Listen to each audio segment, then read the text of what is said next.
Bom dia a todos.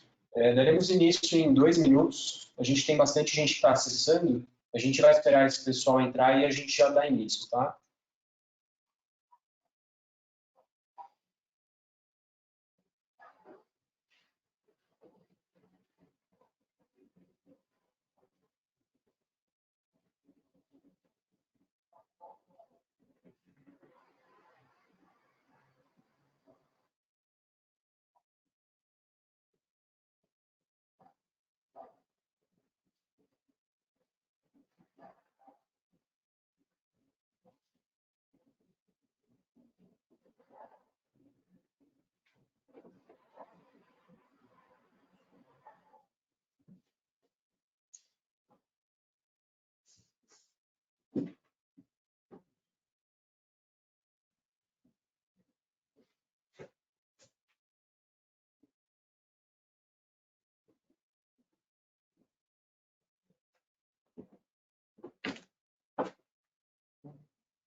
Bom, vamos começar, pessoal. Muito bom dia a todos. Meu nome é Marcos Rachid, eu sou do marketing da Sparek Sarco.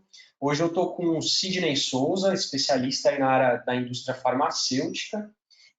Como de costume, caso você não tenha participado com a gente dos últimos treinamentos, a gente faz alguns recadinhos no início e aí a gente inicia o nosso treinamento, tá? Pessoal, se você tiver interesse em receber um certificado de participação, a Sparek Sarco emite esse certificado desde que você nos ajude aí respondendo a nossa pesquisa de satisfação. Então, se você participar com a gente nesses 60 minutos aí de treinamento, ao final dele a gente faz uma pesquisinha rápida. Assim que você terminar de responder essa pesquisa, a gente envia para você um certificado, tá? Pessoal, já vamos dar início, já são 11h03. Sidney, fica à vontade.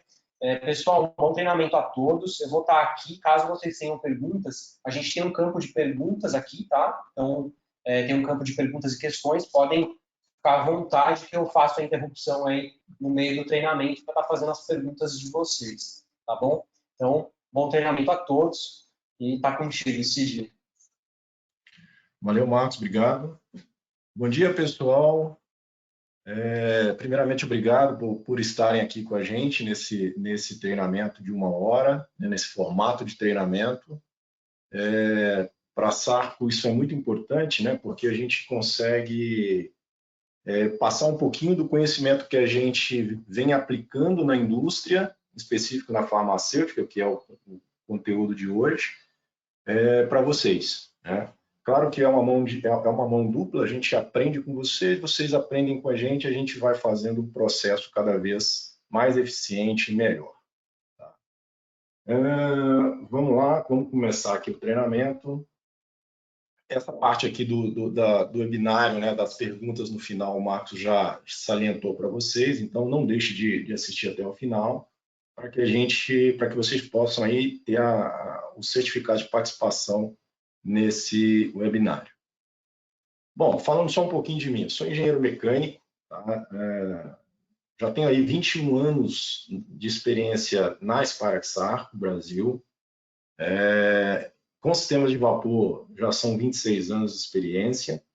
Então, a gente vai tentar passar um pouco dessa experiência, desse conteúdo que ao longo desses anos a gente adquiriu para vocês aqui na questão da indústria farmacêutica.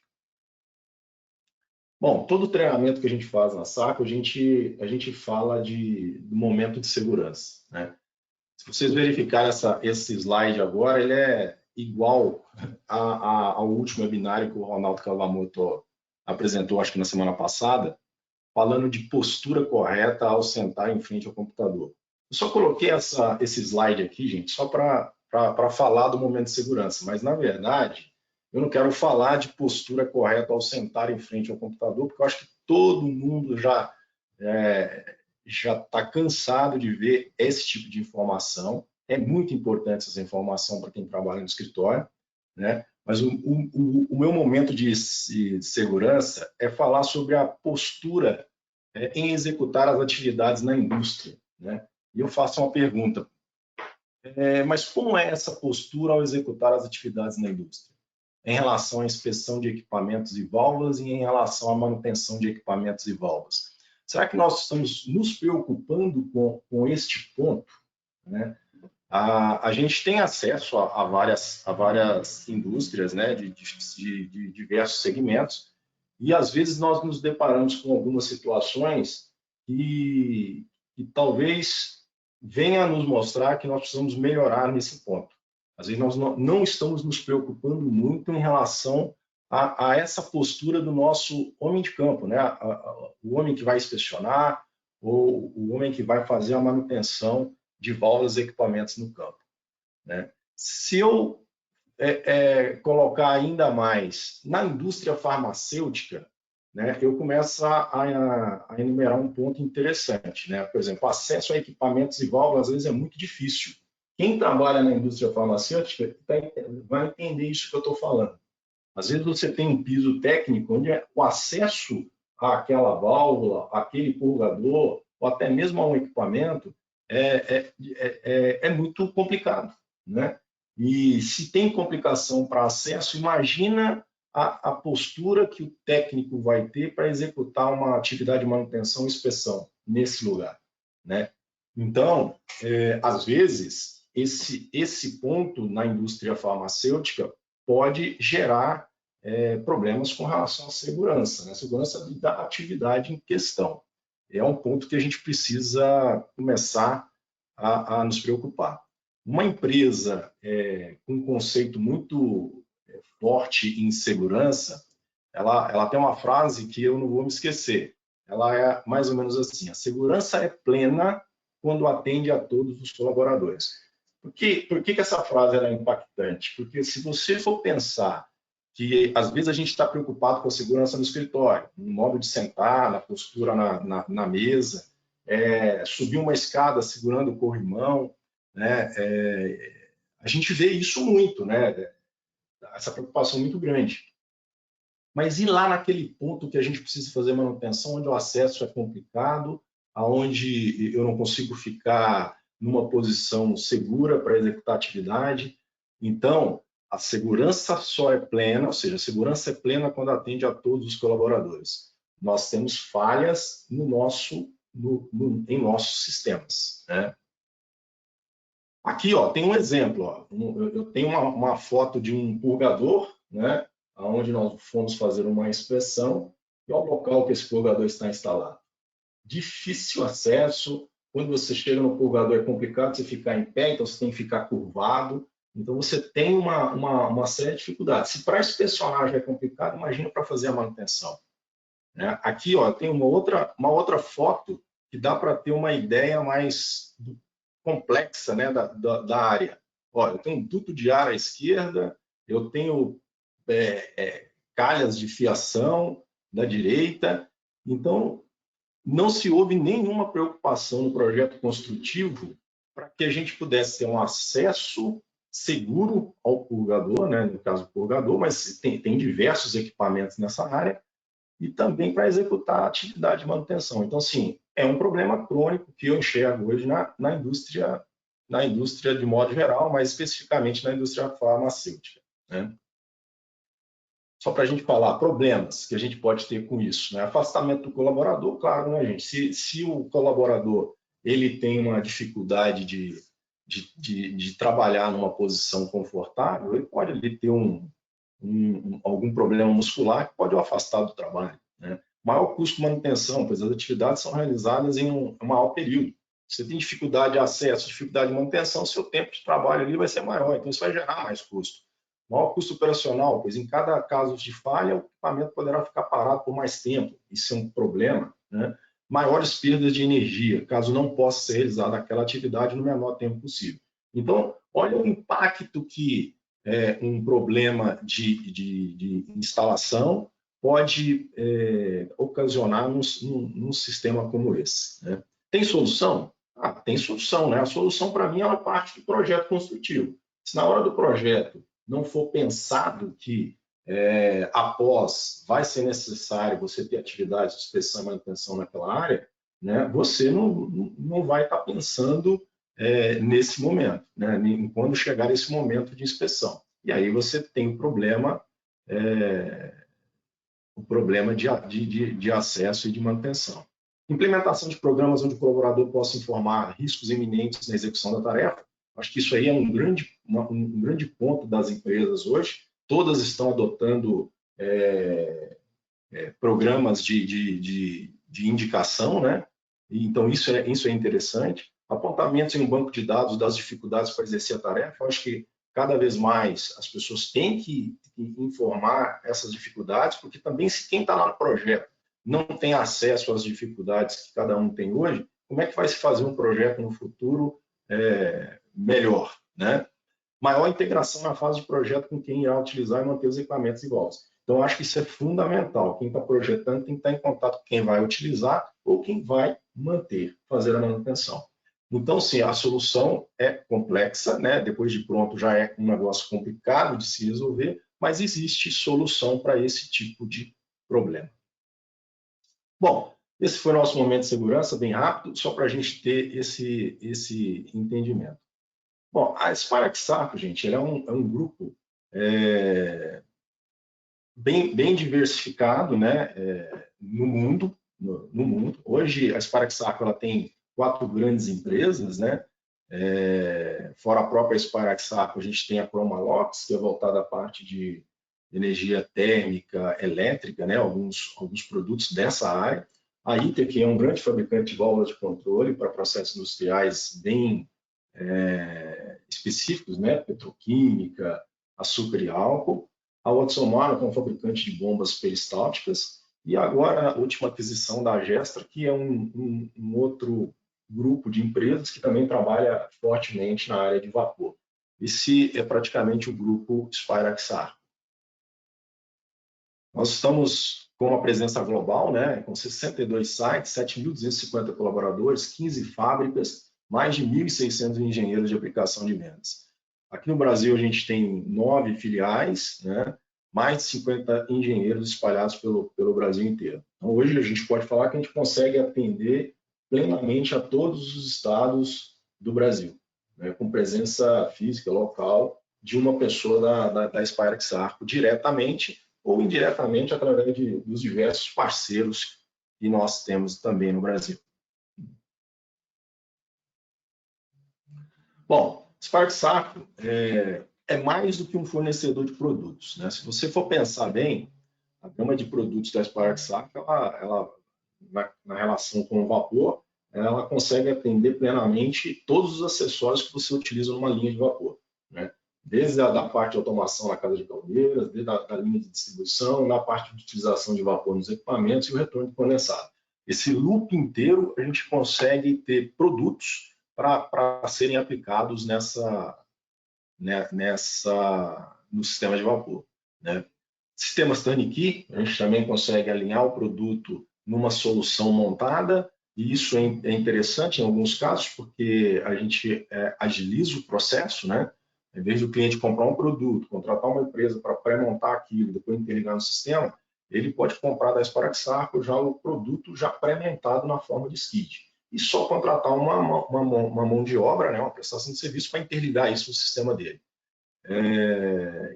E também a gente pode fazer esse serviço de interligação para cada caso. Assistência técnica, né, ou seja, a gente tem tanto assistência técnica direta como de parceiros para atender a maioria dos produtos que nós fabricamos no Brasil e importamos. Auditoria energética, que é para a parte de prestação de serviços para identificar perdas e oportunidades em eficiência energética nos sistemas de vapor, né? Treinamento, a gente está muito focado em fazer esses webinários desde o início da pandemia, mas a Sarco sempre foi muito forte em fazer treinamento, inclusive treinamento em company, né? Infelizmente, pela pandemia, a gente não pode usar o nosso centro de treinamento em Cotia, onde fica a fábrica, mas é um ponto que a Sarco sempre apostou bastante, que é a questão de treinamento. E gerenciamento de projetos, né? Acho que esse aí é o grande ponto e onde a Sarco pode ajudar bastante a indústria farmacêutica. Como eu disse lá na frente, lá no início da nossa apresentação, no momento de segurança, nós temos problemas e esses problemas eles podem ser resolvidos no início, né? Na hora que nós estamos projetando, fazendo uma nova planta, nós precisamos estar juntos. E a Sarco pode estar junto de vocês nisso aí, né? Para poder ajudar as empresas de engenharia que efetivamente fazem os projetos em relação ao sistema de vapor, que é o nosso maior conhecimento, fazer da forma correta, né? Ok, vamos lá. Nessa apresentação, gente, a gente vai tentar abordar 4 horas, quatro temas, tá? Porque eu poderia falar aqui durante 4 horas, durante 8 horas, e é muito pouco 1 hora para a gente falar tudo no detalhe. Então, nós vamos tentar abordar bem rápido aqui a questão do processo farmacêutico. Eu acredito que todo mundo que está na indústria farmacêutica tem esse entendimento até muito melhor do que eu, né? Nós vamos falar um pouco do vapor na indústria farmacêutica, a geração e distribuição desse vapor e a questão de purgador, tá? Como eu disse, se eu fosse me estender para falar de tudo, eu precisaria de mais tempo e a gente não tem esse tempo, então nós tivemos que focar em alguns tópicos principais, tá? Vamos lá. Fabricação farmacêutica, né? Então, assim, dentro de uma fábrica farmacêutica, você vai ter aí a questão do API, que é um ingrediente farmacêutico ativo, né? Que hoje está até muito falado aí na mídia, né? Em função dessa questão da vacina e tudo. Substâncias inertes, processo de manufatura e preparação farmacêutica. Como eu disse, eu não vou entrar muito no detalhe dessas apresentações, é mais para a gente mostrar como é um processo farmacêutico, o que eu tenho de tecnologia na indústria, né, farmacêutica. Então, eu tenho equipamentos como reatores, né, cromatografia, cristalização, filtros, centrífuga, a parte de secagem, que é onde nós vamos estar muito focados, a parte que a Sarco vai estar trabalhando vem muito na parte de energia térmica, né, através do vapor, secagem, moagem e mistura. Em produção de API, você tem equipamentos como reator, que são equipamentos que vão utilizar tanto vapor na camisa, quanto vapor para esterilizar tubos, ou até a parte interna do reator. E aí é onde a gente consegue entrar, falando um pouco de detalhes sobre isso, né? Cristalizador, centrífuga e secador. Essa é a produção do API.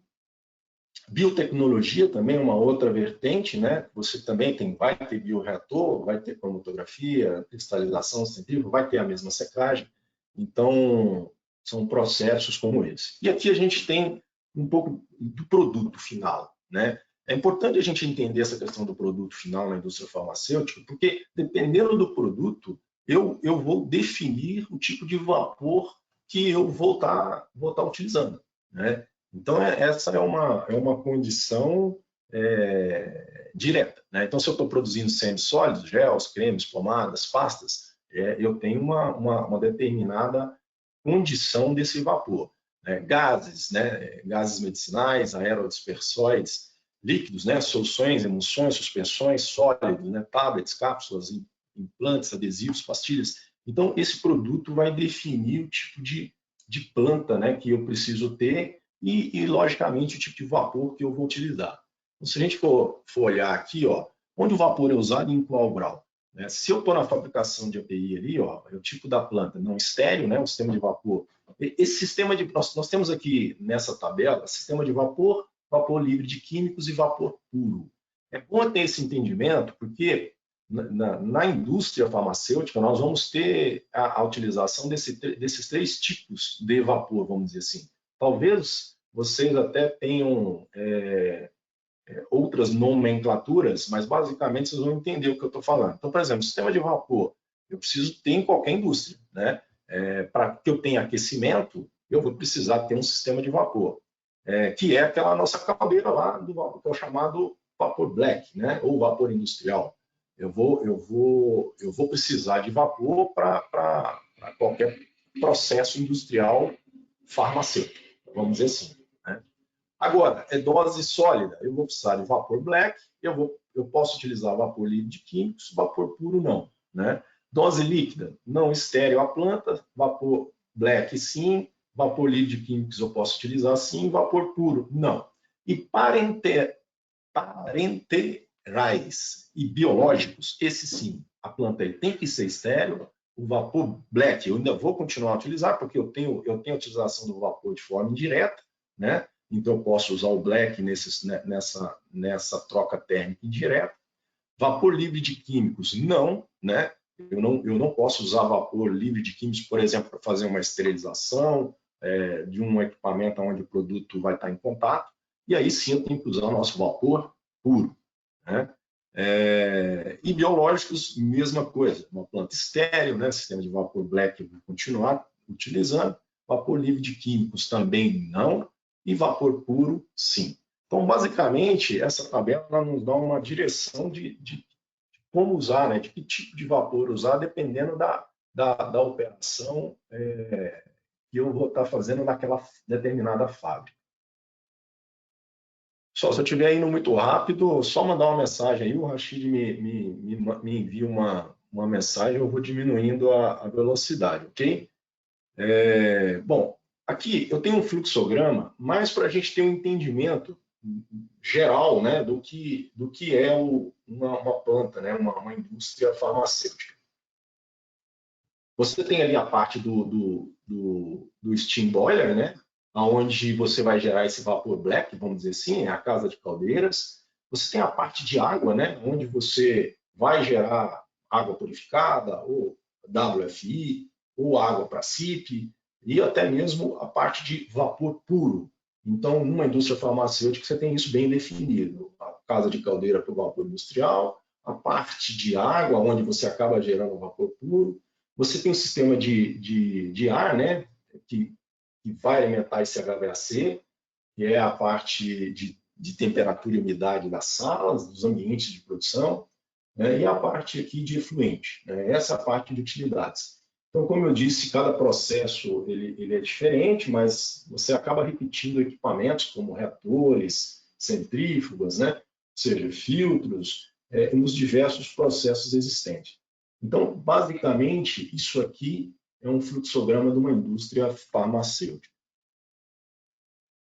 Bom, vapor black, né? Então, o vapor black, como a gente fala, ou vapor industrial, ele é o vapor que a gente vai utilizar naquela troca térmica indireta, né? É o vapor que vai para um trocador de calor sanitário, por exemplo, para a geração de uma produção de água WFI, é o vapor black. Esse vapor é o que eu vou utilizar, né? O vapor que vai na camisa de um reator, por exemplo, onde eu preciso fazer o processo de aquecimento, ele é um vapor black, é um vapor industrial, né? Então esse vapor que ele não tem contato com o produto, né? Ou com o equipamento onde o produto vai ser processado, produzido, esse vapor ele pode ser o vapor industrial, né? É o vapor que vai fazer a maior parte da troca térmica, aquecimento, aquecimento de água, aquecimento de processo, aquecimento de produto, com o nosso vapor industrial. Eu particularmente, não vou entrar nesse treinamento, nos detalhes de distribuição de vapor black, porque isso aqui é similar a qualquer outro tipo de indústria. Ou seja, eu vou gerar numa caldeira, pode ser termotubular, ou pode ser uma caldeira mista, que seja, né? E a gente tem um binário falando de treinamento só sobre caldeira aqui na Sarco. Vocês podem depois, se não viram, pode acessar esse link, que aí vocês vão ver com mais detalhes. A parte de distribuição de vapor, drenagem do vapor black, ou seja, desse vapor industrial, a gente tem treinamento também falando muito nesse detalhe. E nesse treinamento de hoje, eu vou me preocupar mais com o que é específico da indústria farmacêutica, que é o vapor puro. Tá? Esse o nosso objetivo aqui nesse tempo que nós temos. Então, não vou me ater muito à questão do vapor industrial, tá? do vapor black, aí, vamos dizer. Vamos lá. Vapor livre de produtos químicos. Tá? E o que é isso? Esse é um vapor fabricado, né, através de uma água de processo que pode ter aditivos, né?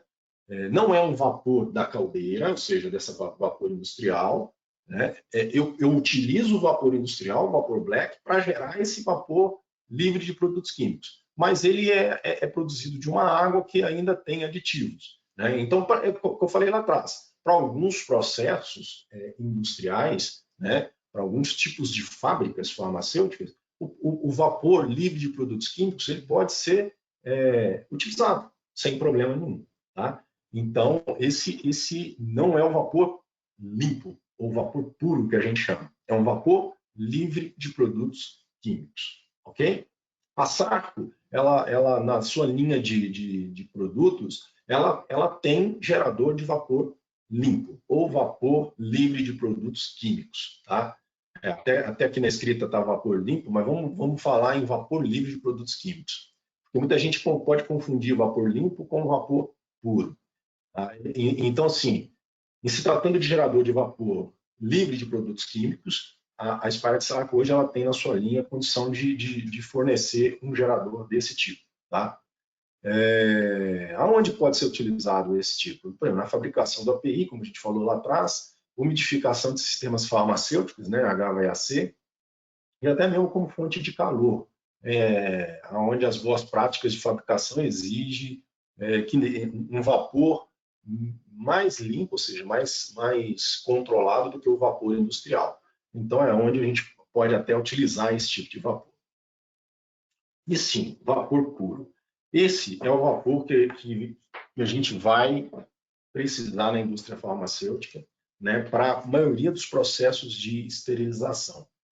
Ou seja, é um vapor que tem que ter um controle, né, uma qualidade muito maior, né, porque dependendo do produto que você está por fabricar, né, que é o objeto da tua unidade industrial, essa qualidade ela pode interferir no resultado final desse medicamento ou desse produto. Né? Então, é um vapor gerado através de um gerador específico de vapor puro. Desculpa. É um vapor que tem que ser distribuído em uma tubulação com um material definido para sanitariedade, né? No caso do 316L, tem controle de rugosidade. Então, é uma série de requisitos que fazem com que esse sistema, né, desde a geração à distribuição de vapor puro e utilização, tenha que atender alguns requisitos de norma. Né? Até porque é importante, né, gente? Em função do que pode... Esse vapor ele vai estar em contato com a tubulação ou até com o produto final. Né? A tubulação onde o produto está passando até o produto final. Então, se realmente você não tiver um controle nele, você acaba tendo problemas de contaminação, que é um dos gargalos da indústria farmacêutica. Né? Quando uma indústria tem problema de contaminação, realmente a tranquilidade acaba. Né? E talvez esse problema pode estar no não atendimento dos requisitos básicos, né, da boa prática em relação à utilização do vapor puro. E nós vamos falar um pouco sobre isso. Tá? Então, assim, se tratando dessa indústria farmacêutica, aí eu tenho um novo loop aqui específico para a indústria farmacêutica. Então, desde os sistemas de aquecimento de água, com trocador, seja ele sanitário ou não, né, a parte dos geradores de vapor, não puro, né, gerador isento de químico, a parte de água, a Sarco tem um sistema de água, né, e a parte de acessórios sanitários, né, como válvulas de controle sanitário, redutoras de pressão, purgadores, né, toda essa linha.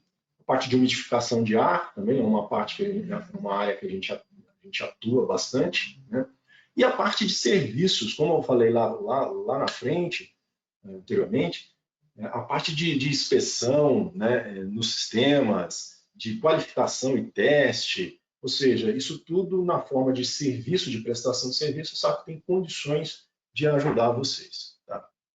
Essa próxima apresentação, eu gosto muito dela, porque ela é uma pirâmide que nos baseia muito em relação à utilização de vapor na indústria. Né? Você pega aqui que o vapor industrial, né, aquele vapor que é o black, vamos dizer assim, ele é utilizado na maioria das indústrias petroquímicas, né? Celulose, HVAC, O filtrado, o que é um vapor filtrado, gente? O vapor filtrado é aquele vapor black que nós geramos numa caldeira industrial, nós distribuímos na tubulação de aço carbono e nós, no ponto de utilização, nós filtramos esse vapor com um filtro, com um elemento filtrante, com uma tela sinterizado, com uma tela bem fina.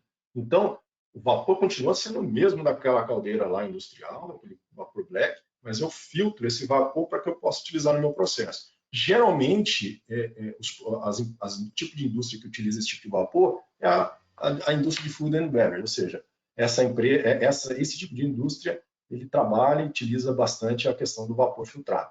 Quando a gente está falando em alguns processos, mesmo em alimentício, né, alimentos e bebidas, mas a parte de cosméticos, hospitais, higiene e limpeza pessoal, a gente começa a ter uma necessidade de ter um vapor melhor, um vapor com uma qualidade melhor. E esse vapor é o vapor clean, né? A gente chama de vapor clean. E depois, lá nas farmacêuticas e biotecnologias, eu tenho o vapor puro, né? Então, essa pirâmide ela é interessante porque ela mostra para nós o tipo de indústria e o grau de pureza, né, que eu preciso no vapor para atender os processos dessas indústrias. Vamos lá. E de forma bem rápida, até me baseando bastante na questão das normas, né? E uma referência seria a Farmacopeia dos Estados Unidos, ela fala que a produção e pureza de vapor puro normalmente são consistentes com as diretrizes para a água de alta pureza, com condições adicionais para a qualidade. Título de vapor, superaquecimento, né? Saturação secura e gases não condensáveis. E a própria pureza do vapor. Então, gente, é muito importante esse ponto, porque é essa definição da qualidade e pureza que vai me definir se eu estou utilizando um vapor puro dentro das condições estipuladas por norma. Tá? E hoje, no Brasil, acho que desde a atualização da norma aqui do Brasil com relação à utilização, às boas práticas da indústria farmacêutica no Brasil, a gente já está adotando alguns conceitos de que lá fora já eram utilizados. Tá? Então, para quem está na indústria hoje, já deve ter ouvido falar na indústria farmacêutica hoje, já deve estar se deparando com necessidade de qualificação do vapor.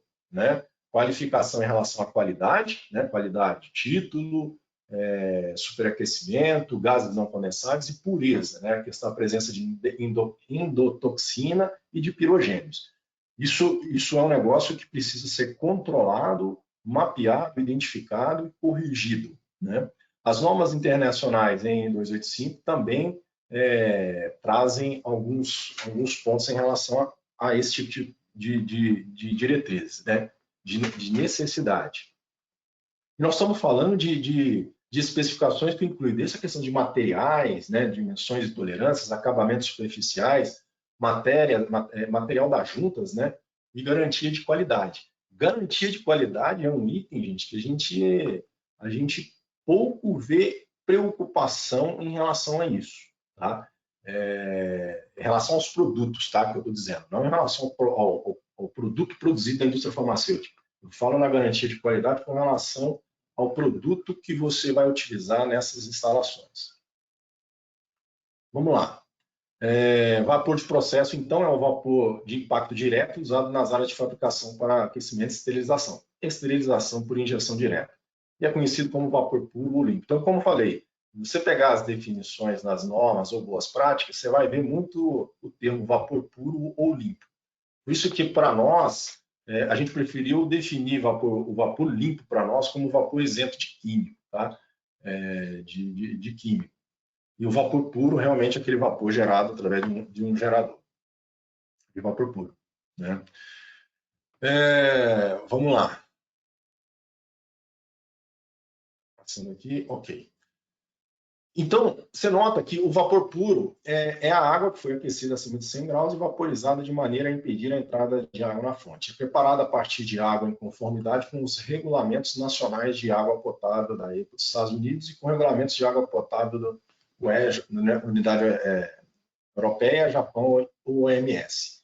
não contém substâncias adicionadas. O nível de saturação segura de vapor e a quantidade de gases não condensáveis devem ser determinados pela aplicação de vapor puro. Então, tá vendo? Ó, todo mundo define essa questão do título, né, da questão dos gases não condensáveis, como itens de controle desse vapor puro, né? É difícil avaliar a qualidade do vapor puro em seu estado de vapor, portanto, os atributos do seu condensado são usados para testar a sua qualidade. Legal. Essa frase aqui, gente, eu deixei a tela aqui para a gente renovar o nosso entendimento. Isso é passado. Tá? Até pouco tempo, a definição era essa, ou seja, você condensaria o seu vapor puro, faria uma análise nesse vapor condensado, e se ele atendesse os requisitos da água WFI ou da água PW, você estaria com o seu sistema qualificado. Isso não existe mais. Tá? Até porque hoje já existe como você medir o título, medir a quantidade de gases não condensáveis, medir o superaquecimento, né, e avaliar a questão da pureza desse vapor condensando realmente a amostra. Então, hoje, não compensa, não é mais real essa afirmação, porque a gente consegue realmente analisar o vapor na forma de vapor. Tá? E é uma exigência. Acho que a partir de outubro de 2019, passou a ser uma exigência no Brasil em relação à utilização de vapor puro. Tá? E aí, o que é necessário controlar nesse vapor? Né? Qualidade. Então, em relação à qualidade do vapor, pureza ou qualidade. Então, vamos lá. Pureza são os atributos químicos e microbianos do condensado. Né? Então, aí sim, para me identificar a pureza desse vapor puro, eu preciso condensar essa amostra e fazer uma análise dessa amostra no laboratório, onde eu vou ter uma determinação do que de químicos e microbianos eu tenho nessa amostra de condensado do vapor puro. E qualidade? Qualidade são os atributos do vapor. Título, não condensáveis e superaquecimento. Eu preciso identificar esses 3 pontos. É vital para o meu processo a identificação do título dos gases não condensáveis e do superaquecimento. O que está na norma? Para título, maior que 0,9 para cargas porosas e maior que 0,95 para carga de metal. Isso é o ponto mínimo que eu preciso atingir. Então, se eu estou lá no meu ponto de medição, identifico lá um título de 0,85, eu já vou ser recusado. Ou seja, o meu processo não vai ser validado no quesito qualidade. Por quê? Porque meu título não pode ser 0,85, não pode ser 0,8. Meu título tem que ser maior que 0,9 para cargas porosas ou maior que 0,95 para carga de metal. Eu vou explicar na próxima transparência, o que é título. Não condensáveis, menor que 3,5 ml de gás por 100 ml de condensado. Eu não posso ter mais do que 3,5 ml de gases não condensáveis numa amostra de 100 ml de condensado. Se eu tiver mais do que isso, o meu processo não está validado no quesito qualidade. E superaquecimento, menor que 25 graus. Esse ponto aqui, eu acho um ponto bastante difícil de acontecer na prática. Porque quando que pode acontecer de eu ter um superaquecimento no vapor puro? Porque o vapor puro, ele também é um vapor saturado, como o vapor industrial, como o vapor black. Né? Para que eu tenha um vapor superaquecido, eu precisava ter um grau de redução de pressão muito grande, para que e uma qualidade do vapor, um título, bem alta. Né? Num título de 100%, por exemplo, de 1, e numa redução de pressão de brusca, por exemplo, de 20 para meio, pode ser que eu superaqueça esse vapor. E aí, a norma, ela define um ponto de controle, ou seja, esse superaquecimento pode até acontecer, mas não pode ser maior que 25 graus. Tá? O que significa isso? Por exemplo, se eu estou gerando vapor a 100 graus, a pressão atmosférica, a temperatura de evaporação dessa água é 100 graus. O meu superaquecimento desse vapor não poderia ultrapassar 125, certo? Como a gente sabe que para cada pressão eu tenho uma determinada temperatura de evaporação, eu pego essa temperatura de evaporação e somo 25 graus. E aí eu tenho esse grau máximo de superaquecimento que eu posso ter nesse vapor. Então, assim, esses 3 parâmetros são parâmetros de controle, tá? Eu, particularmente, pela prática que a gente tem, Superaquecimento é muito difícil de você na prática ter, ainda mais no vapor puro, que é utilizado a 3 bar, no máximo 3 bar ou 3 kg por centímetro quadrado.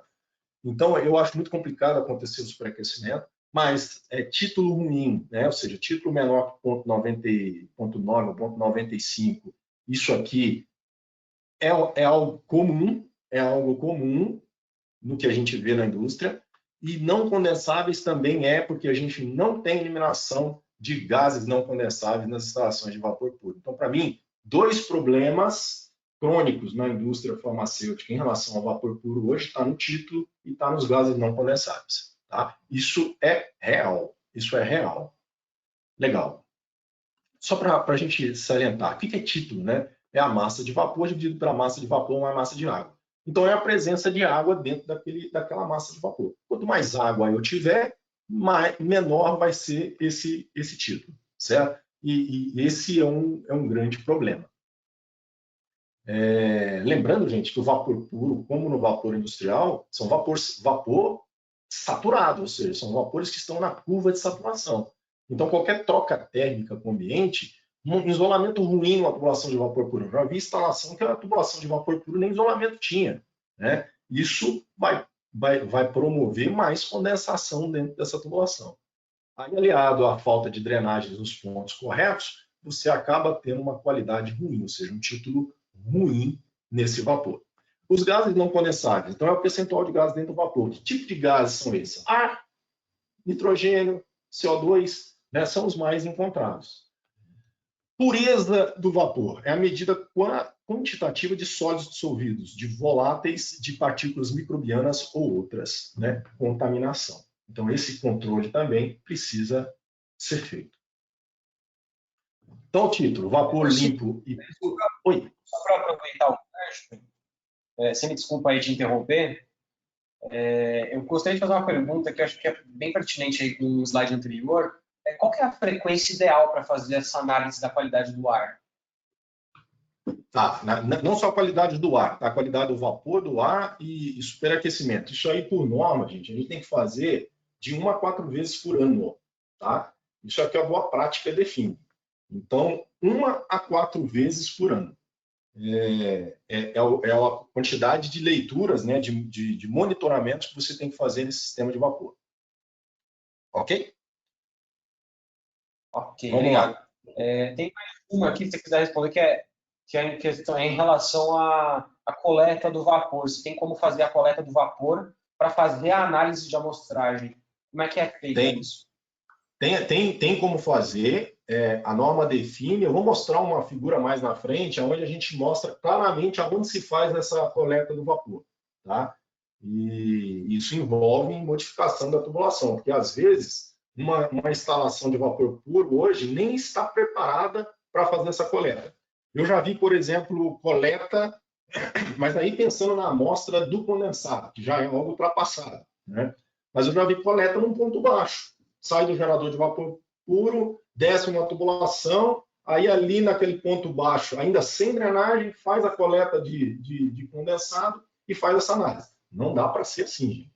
Não dá para ser assim. Eu preciso pegar vapor no ponto alto, eu preciso pegar vapor aonde o vapor estará com, vamos dizer assim, com a melhor condição possível de distribuição, geração e distribuição. Eu vou mostrar mais na frente uma foto mostrando esse ponto exato, tá?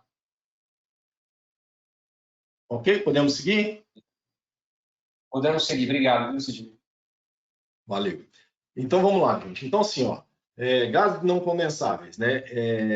Eles podem ser liquefeitos, né, por compressão, sob condições normais de esterilização de pressão e temperatura. Eles não têm calor latente, esse é o grande problema, né? Porque, como eles não têm calor latente, eles vão dificultar o aquecimento. E aí, esse é o grande problema. Se ele dificulta o aquecimento, eu estou prejudicando a esterilização. Então, eu preciso retirar esses gases não condensáveis de dentro do meu sistema. Seja ele da tubulação, seja ele de dentro do meu equipamento que eu estou esterilizando, né? E, às vezes, não se tem preocupações com isso, tá? Geralmente não tem. Geralmente a gente não enxerga os drenos automáticos de ar no sistema de vapor puro. Tá? Então, é aquela situação.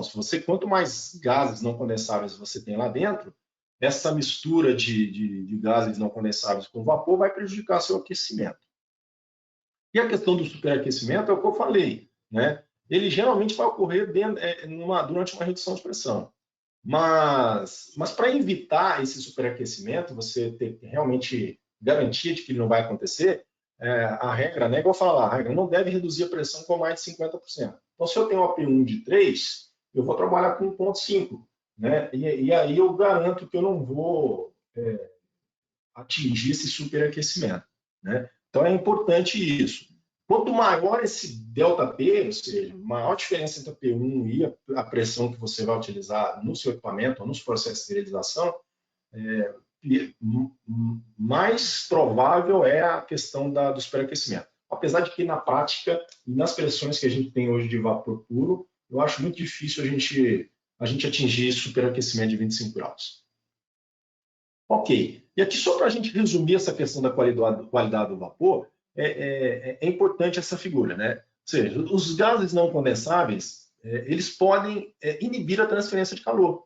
Né? Então, uma leitura alta do NCG fará com que a carga seja esterilizada incorretamente. Então, é o que eu falei. A presença dos gases vai prejudicar totalmente a nossa troca térmica. E isso é ruim. Né? Isso é bem ruim. O título.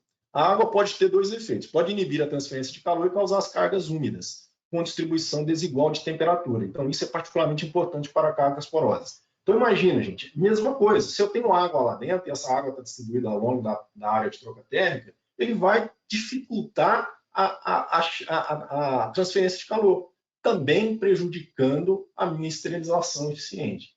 Então, é um problema. O título dos gases não condensados é um problema. E o superaquecimento? O superaquecimento ele é complicado porque quando você tem um vapor superaquecido, o calor específico do vapor superaquecido ele é totalmente diferente do vapor saturado. Então, imagina na curva de saturação do vapor. Você tem um vapor superaquecido, primeiro ele tem que perder temperatura, então ele está transferindo pouca energia, para depois chegar na curva de saturação e transferir a maior parcela de energia, que seria a mudança de fase. Então, eu acabo tendo ineficiência de aquecimento por causa desse problema de coeficiente de transferência de calor, certo? Então, isso são os pontos básicos na questão qualidade do vapor. A Sarco, ela tem hoje capacidade de ajudar vocês na questão de identificar isso. Tá? Então, como eu disse lá atrás, qualificar esse vapor é norma. Hoje é uma necessidade da indústria farmacêutica que gera e utiliza vapor puro. É uma necessidade. Né? Então, você tem que contratar ou até desenvolver internamente um procedimento validado, mas você tem que fazer essas medições. A Sarco hoje ela tem, dentro do seu mix, né, de produtos e serviços, capacidade e equipamento qualificado para fazer esse tipo de teste. Tá? Então, desde a parte do teste de gases não condensáveis, a gente vai usar um equipamento apropriado para fazer essa medição, que a foto do lado mostra, desde o teste de vapor superaquecido, né, também, e também a questão do título do vapor. Né? Então, a gente segue o procedimento definido em norma para executar esses testes, tá? Com certificação e validação, e que é o mais importante. E, por último, o teste de amostragem de vapor. Aqui, gente, eu vou fazer só um comentário. Quando eu vou fazer uma amostra de vapor puro, eu tenho que utilizar um equipamento que é chamado resfriador de amostras sanitário. Ou seja, esse resfriador de amostras, ele tem que atender a questão de sanitariedade, ou seja, projeto construtivo, material construtivo, né? Porque ele está recebendo uma amostra de vapor puro. E, às vezes, o que a gente vê na prática não é a preocupação com o tipo de equipamento. Né? Então, é um ponto importante para a preocupação. O uso correto do resfriador de amostras para essa aplicação. Tá? Geração e distribuição de vapor puro. Geração de vapor puro requer a remoção dos principais contaminantes. Né? separação líquido e vapor, que é o que a gente está falando na qualidade, as endoxinas e pirogênios, isso é um ponto crucial no vapor puro, né? Eu tenho que ter um controle rigoroso em relação a isso, e orgânicos e inorgânicos voláteis. Essa é uma necessidade. Geração e distribuição de vapor. Então, eu posso gerar vapor puro, né? Ou posso gerar um vapor limpo, que é aquele vapor que a gente falou, isento de químicos, né? Todos os dois tipos de vapor que eu vou poder usar na indústria farmacêutica. O vapor puro, geralmente, são os geradores verticais, né? Então, são equipamentos com um controle maior, né? Porque eu tenho que ter uma instrumentação toda dedicada para a questão da pureza também, né? Então, pode ser equipamentos de múltiplos estágios, né? A parte do gerador isento de químicos já é um equipamento horizontal, tipicamente horizontal, né? E basicamente usa o vapor black como gerador de vapor puro. O gerador de vapor limpo ou isento de químico também usa o vapor industrial para ser a fonte de calor para gerar esse vapor, né? A única diferença dos dois é o quê? Está na questão de estágios, né? Aqui eu não tenho múltiplos estágios, aqui eu já tenho múltiplos estágios, e no controle dessa pureza, que aqui eu preciso ter e aqui eu não tenho. Eu não vou entrar muito no detalhe de como é cada gerador, né, porque a gente não tem tempo para isso. Bom, na geração, eu peguei essa foto para mostrar para vocês que geralmente eu tenho redutora, né, de pressão, ou às vezes até um vapor direto da caldeira. Eu tenho uma válvula de controle controlando essa pressão ou temperatura do vapor que eu estou gerando lá na frente. E eu tenho um vapor industrial, um vapor black entrando e um purgador. Aqui, gente, por que eu fiz questão de mostrar isso? Porque geralmente esse purgador instalado no gerador de vapor é um purgador comum, convencional, né? E às vezes a gente chega numa área, uma área onde está o gerador e começa a ouvir muito golpe de ariete, né? Por quê? Porque dependendo do consumo de vapor puro, essa válvula de controle vai modular. Se ela modular para fechar a ponto desse purgador não vencer a coluna de condensado que eu tenho após ele, o que vai acontecer? Eu vou estolar o meu gerador. E eu começo, então, a fazer com que essa válvula de controle abra e o vapor se estoque com água parada no sistema. Golpe, pancada, golpe, golpe, até que você tenha problemas recorrentes de manutenção, ou seja, no próprio purgador, né?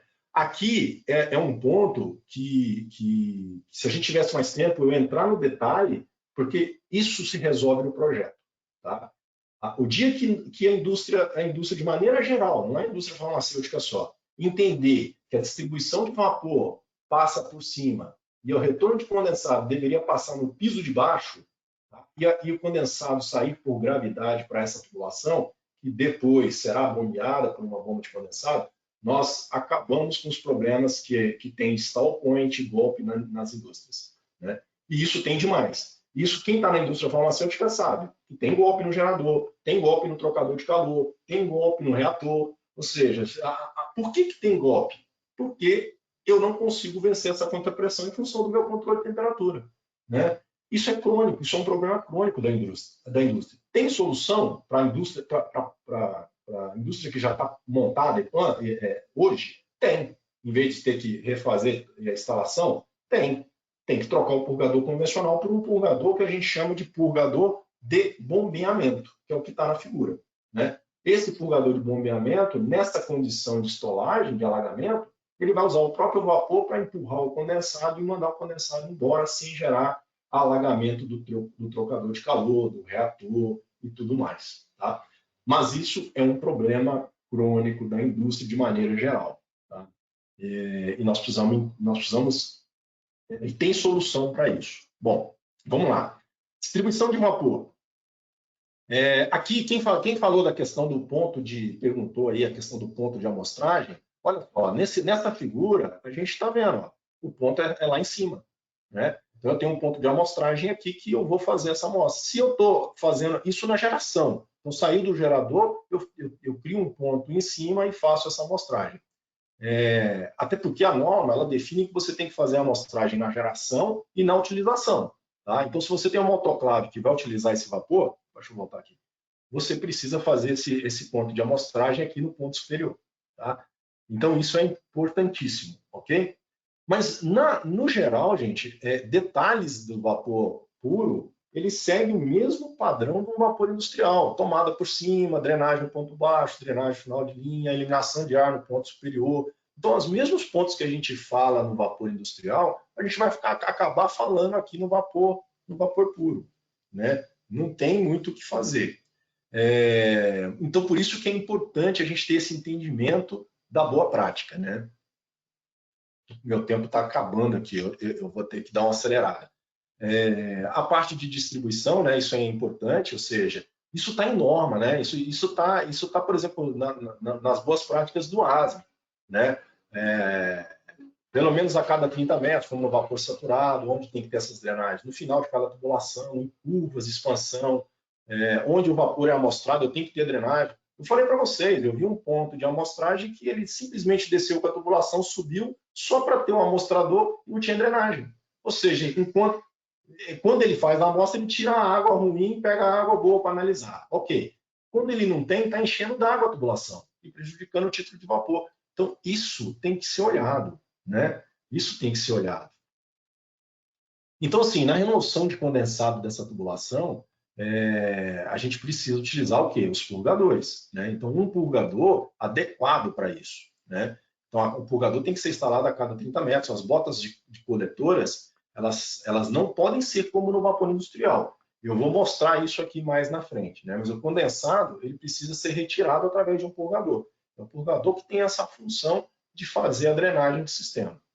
Se você pegar aqui, ó, você tem uma redução, né, na tubulação. Então, você vai fazer uma redução concêntrica? Não. Como no vapor black, nós vamos fazer uma redução excêntrica. Por quê? Porque eu quero que essa água escoa para o próximo ponto de drenagem e ele seja retirado. Né? Então, isso é importante. A remoção de condensado. Se vocês olharem essas duas figuras, né, qual que está certo? Qual que está certo? De cima ou de baixo? Né?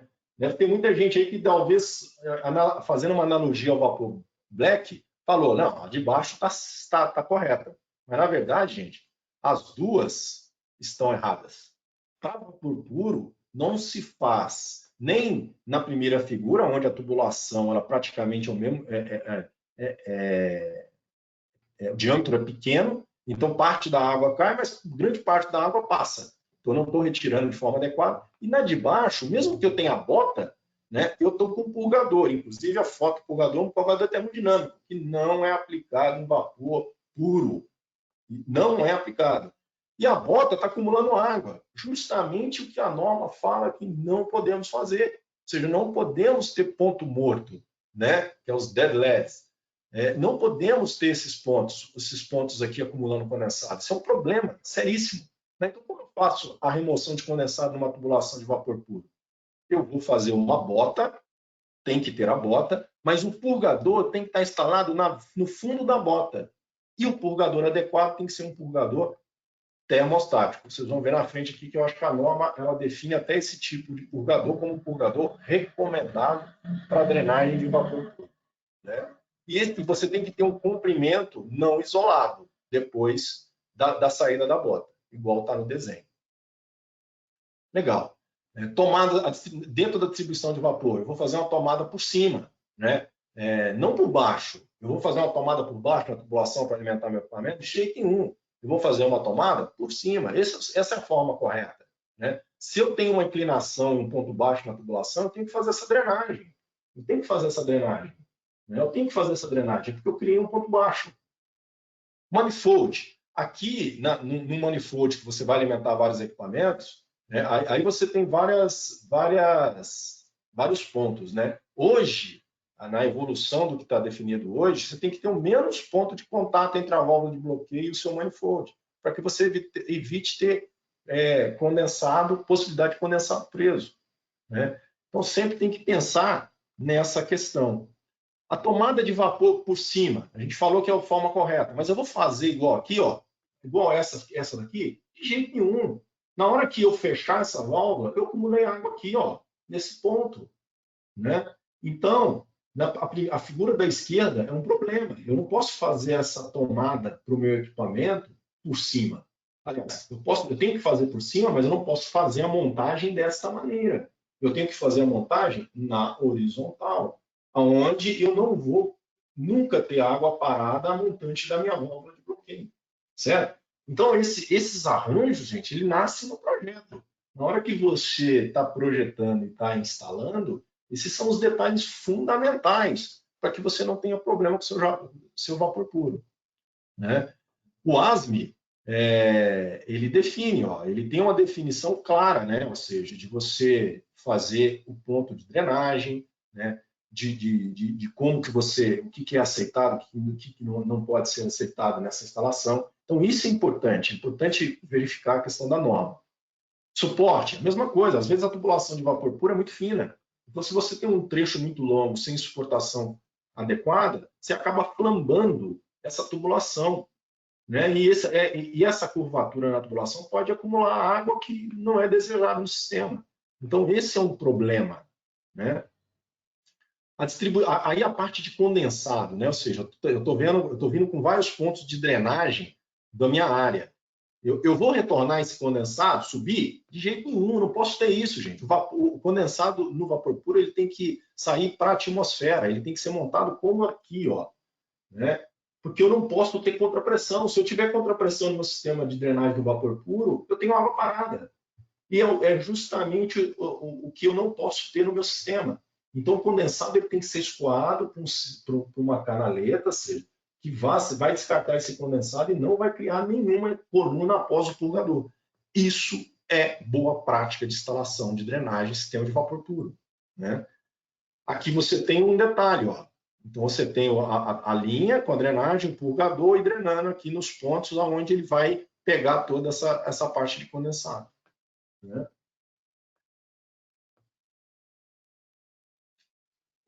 Aqui eu tinha mostrado lá na frente, né? Mas eu acho que voltou aqui, é o ponto de amostragem. Então, essa é justamente o ponto de teste, tá vendo? Onde eu vou fazer a retirada para fazer a medição de qualidade do vapor. Então, como eu comentei já antes, eu faço geralmente na geração e faço no consumo. Tá? O teste de qualidade e pureza é aquele teste que tem título, superaquecimento, gases não condensáveis e o vapor condensado, né? Ou seja, a amostra que hoje já se faz. Nos amarelos, T2, eu vou fazer só o teste de pureza. Né? CIP ou a mesma tubulação. Mas equipamento e geração, eu preciso fazer o teste de qualidade e o teste de pureza. Legal, distribuição. Né? Então, esse é o grande ponto, né? Ou seja, eu preciso controlar a minha drenagem, eu preciso controlar a minha manutenção, monitorar a minha pressão, amostragem, preciso verificar, né, se tem uma tendência, porque às vezes o meu problema de contaminação pode estar envolvido nisso tudo aqui. Então, isso é muito importante. Né? Aí, isso que eu ia falar, se você pegar o ASBPE lá no SD 3.12, você vai ver que ele necessita eliminar ar, precisamos eliminar o ar. Muitos processos a gente vê que não existe isso. Eu preciso ter fácil exame de limpeza. Lembra lá do início do momento de segurança? Eu tenho muitos pontos de drenagem que eu não consigo, dificuldade de acesso. Se eu tenho dificuldade de acesso, como que eu vou agir nesse cara? Agir nesse purgador? Risco de travamento reduzido, capacidade de drenagem inadequada, falhar aberto, ou seja, o purgador, na hora que ele falha, ele tem que falhar aberto, para que ele não acumule condensado no sistema. E aqui, termostáticos. Então, isso está definido nas boas práticas. O tipo de purgador que você vai usar são os purgadores termostáticos. Mas por que termostático? Porque o termostático é um purgador normal, aberto. Temperatura fria, o condensado vai escoar automaticamente. Então, isso, gente, é importante. Isso está em norma, isso está definido em norma. E às vezes a gente vê projeto de planta nova, com definição de purgador, por exemplo, termodinâmico, entendeu? Que não é o tipo de purgador adequado para o vapor puro. Aqui, só para a gente ter uma ideia, de um reator. Tá? Isso aqui é um bioreator. Se vocês analisarem o projeto, né, dessa instalação, olha onde eu tenho o purgador. Aqui, aqui, aqui, aqui, aqui, aqui, aqui, aqui, aqui, aqui, aqui. Beleza, é isso aí. Isso no reator. Ou seja, todos os pontos possíveis de bloqueio e acúmulo de água em função... Porque o que você está fazendo nessa instalação toda? Você faz esterilização, né? Você faz SIP, e quando você faz SIP, você usa o vapor puro. E se em todas essas tubulações você vai passar o vapor puro, porque o produto vai passar nessas tubulações, você precisa drenar para não ter água parada nesses pontos. E isso, gente, não é uma realidade nos nossos projetos. Tá? Essa aqui não é uma realidade. A gente vê muito reator que não tem sequer um ponto de drenagem numa válvula de bloqueio, numa válvula de bloqueio de produto. Tá? Então, a gente chama atenção porque nosso sistema hoje precisa ser bastante melhorado. Bastante melhorado. Certo? Então, muito rápido aqui, só para a gente terminar, porque já passou o meu horário. Os purgadores termostáticos, como eu disse, são os purgadores mais adequados para essa função de drenagem. Né? Então, você tem que, durante a partida, o ar passa pelo purgador porque ele está frio. Né? A cápsula, então, está comprimida e a sede está aberta. Então, a água ou o próprio ar, ele vai passar direto pelo purgador. À medida que a temperatura do condensado vai subindo e vai chegando próximo ao vapor, esse calor é transmitido para esse elemento termostático que ele tem lá dentro, que é uma cápsula, e aí o purgador, pelo efeito temperatura, a cápsula vai se expandir e vai fechar a sede. Né? Quando se fecha essa sede, o purgador, então, ele fecha e bloqueia o vapor na instalação. Né? Então, isso é importante.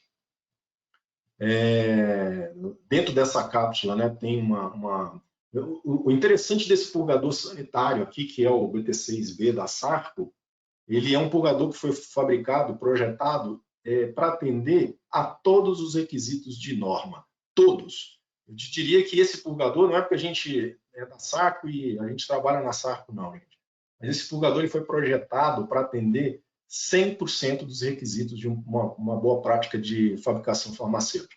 Tá? Desde a questão de material, projeto construtivo. Pra vocês terem uma ideia, dentro dessa cápsula tem um líquido que é a base de WFI. Ou seja, até no rompimento dessa cápsula, eu não vou gerar contaminação no sistema. Né? Porque o próprio líquido utilizado, ele é um líquido já utilizado na indústria farmacêutica. Então, ou seja, é um purgador pensado para a indústria farmacêutica. Diferentemente de outros modelos, até da própria Sarco ou de outros fabricantes. Então, sim, são os mínimos detalhes que a gente controla como um todo de onde vai vir a contaminação. E a gente pode te afirmar que do purgador BT6B da Sarco, nós não teremos nenhum problema de contaminação. Então, esse purgador termostático é o que vai ser utilizado para fazer a função de drenagem do condensado na linha de vapor. A Sarco tem praticamente 4 modelos de purgador.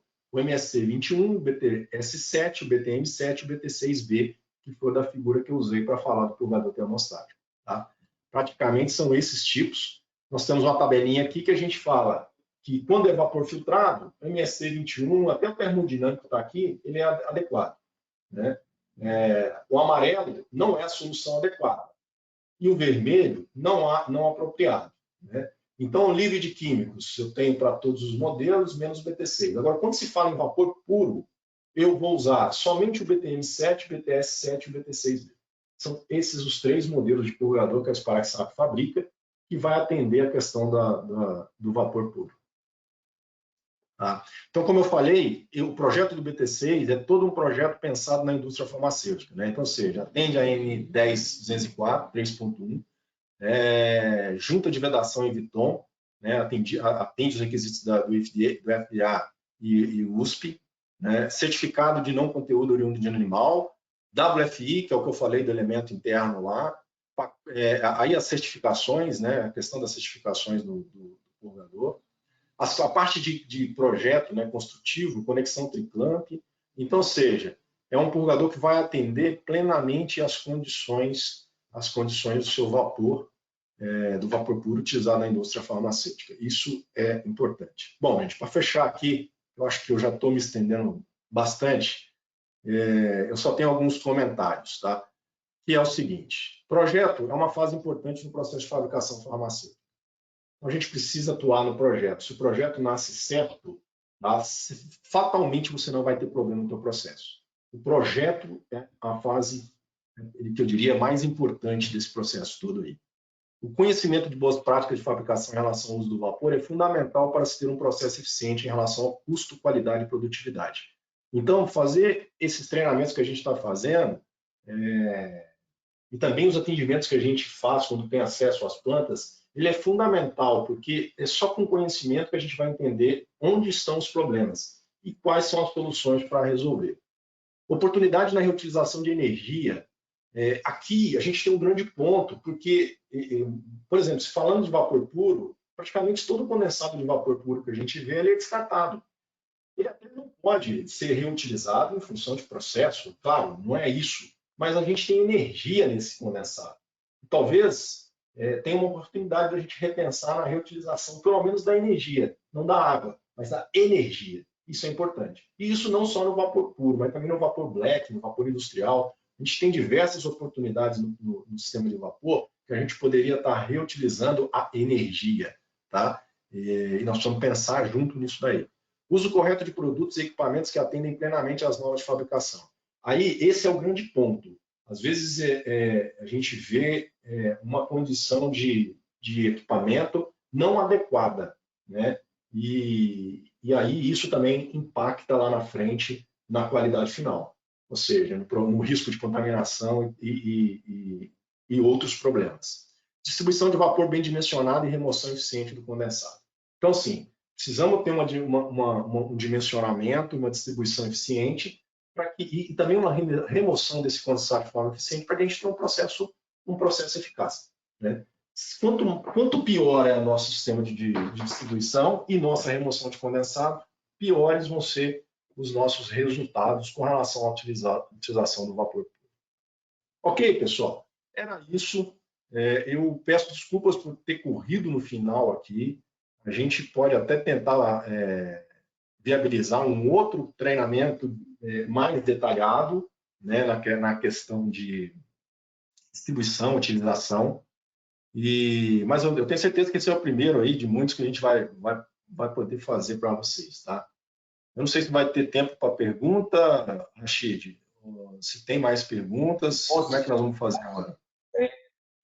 A gente tem umas 4 perguntas aqui. Eu vou fazer o seguinte, como já passou 15 minutos aí do horário que a gente combinou, eu vou pegar essas 4 ou 5 perguntas aqui que acabaram de aparecer, eu vou mandar para você e aí você manda por e-mail para o pessoal.